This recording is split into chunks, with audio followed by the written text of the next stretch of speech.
Hello everybody and welcome to the Kenyon Sports Connections presentation of the Chris Brown Show.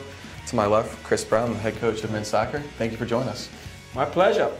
So you ended the season with a home match against Oberlin last Saturday and it was a 0-0 draw. Can you take us through that very chippy match, to put it lightly? Well, it was a tough game.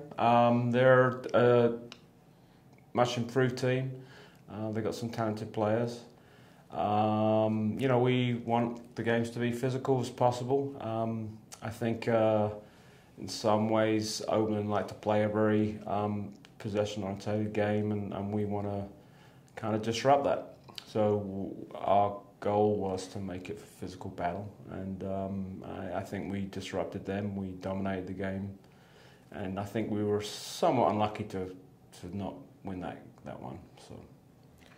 All right, then after that match, it earned you guys home field advantage against Oberlin for yesterday's game in the first round of the NCAC Tournament. Earned a 1-0 win there. Take us through that very close affair. Well, yeah, it was a close game. You're right. I think we played well again. It's a tighter game. Anytime you get to the playoffs, things kind of tighten up a little bit, and because the stakes are a little higher. We were pretty fortunate in the first half. We ended up with the wind behind our backs, and we really dominated things, and obviously scored the goal from Jeremiah, which I think relaxed us a little bit, and the guys were able to kind of really play their game. The second half, the wind kind of dropped, which was kind of nice. So the second half, we were pretty fortunate because it was. We were expecting a bit of an onslaught, but really never really materialised. And I think that's testament to our guys playing well. I think it's also the weather factored in there.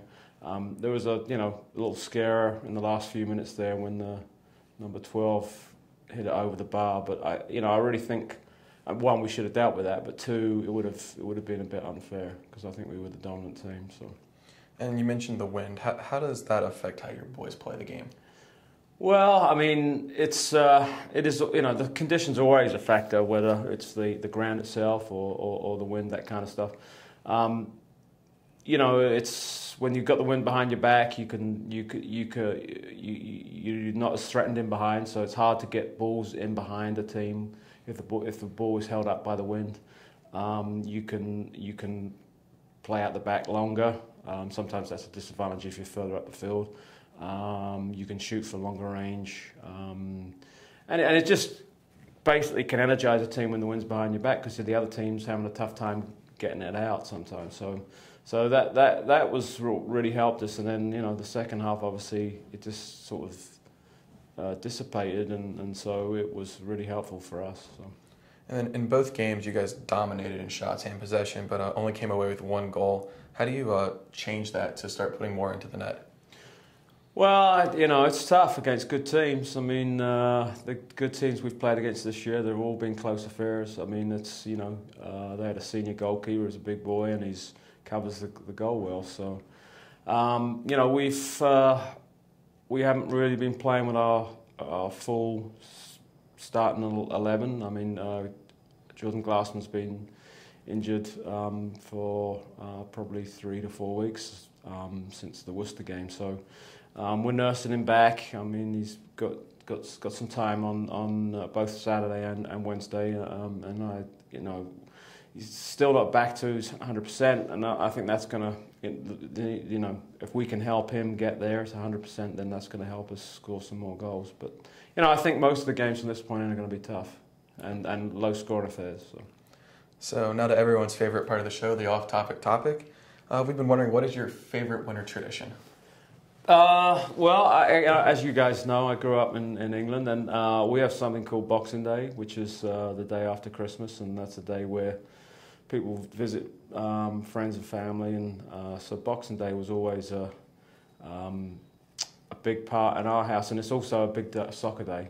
It's when so there's no soccer games on Christmas Day, but on Boxing Day, which is a national holiday in Britain and in Canada, on Boxing Day there's tons and tons of soccer games. So I remember as a teenager going to watch games that day, and it's always a lot of fun. So Boxing Day is mine. Is there any particular Boxing Day that stands out to you? I'm trying to think. I believe I went and saw Spurs play Arsenal one time at Arsenal on a Boxing Day and saw Spurs kill Arsenal. So that would be one that would really stand out. But I'd have to double check that. All right, so going into your championship match now against OWU, they defeated DePaul in penalty kicks to advance to the championship. What do you expect from them on Saturday?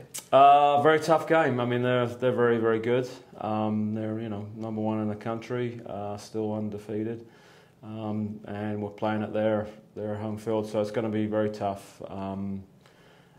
We just have to play to our ability, make minimal amount of mistakes, and then we've got a good shot. I think mistakes are a big factor against tough teams. So minimising those is going to be key. And you're playing this game at night. How does that affect your team's routine and just approach the match in general? It doesn't really. I don't think it really affects us too much. I mean, we don't play a lot at night. Obviously, Wesleyan do, so they're used to those night games, and they tend to draw a bit of a crowd because of that. And they create an atmosphere which I think they're used to, and teams coming in find a little bit intimidating. To be fair, I think our guys are kind of somewhat used to that. I mean, one of the things you often see with the Wesleyan games is they score very early in the game, and teams come out and kind of freeze a little bit. We, touch wood, haven't done that recently, so hopefully our guys will continue that. But I mean, it's going to be a tough game. They're very deep. They use the NCAA substitution rules to their advantage. So everywhere else in the world, when you leave the field, you're off. But in the NCAA, you can swap people around a lot. People can go in and out, and when you've got a deep roster like they do, they'll use 20+ guys, so they stay fresh and they make it challenging for teams that play against them. And you guys earned a draw from OWU at their house earlier this season. What can you take from that match into Saturday? Well, a lot of confidence. I mean, we've played them at their place last two games. They haven't beaten us, and they've been very close affairs. So. I imagine it's going to be similar on Saturday.